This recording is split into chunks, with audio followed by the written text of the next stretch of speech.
Chez les anciens, on ne trouve aucun terme spécifique pour désigner les yeux bleus. On trouve le terme glauque pour désigner cette couleur un peu bleue, vert, voire des yeux pairs. Le plus souvent, chez les Romains comme chez les Grecs, cette couleur est utilisée pour désigner les animaux, notamment les taureaux ou encore les loups, beaucoup plus rarement pour les humains. D'ailleurs, Pline l'Ancien nous dit que les yeux glauques, c'est une couleur tout à fait extraordinaire chez les hommes. Le plus souvent, ils ont les yeux de couleur noire ou marron. En réalité, le terme glauque renvoie moins à une couleur précise qu'à un imaginaire et un comportement. Chez les Grecs comme chez les Romains, les yeux bleus ont toujours fait l'objet d'une grande dévalorisation.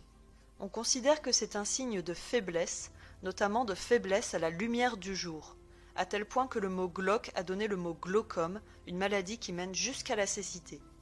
Les yeux bleus ne sont pas seulement signes de faiblesse, ils sont aussi associés à des capacités spéciales comme la nyctalopie. Toujours de façon péjorative, la nyctalopie est associée à la vie animale, la vie sauvage. Tous ces auteurs sont influencés par des théories environnementalistes, c'est-à-dire qu'ils considèrent qu'un territoire et son climat vont influencer sur le développement des organes, du corps humain et du corps animal. Dans cette mentalité, les yeux bleus auraient été comme délavés par l'humidité ambiante. Ils sont toujours relégués aux contrées les plus au nord, réputées pour être les plus froides et les plus humides. Les yeux bleus sont un véritable marqueur d'altérité à l'Antiquité.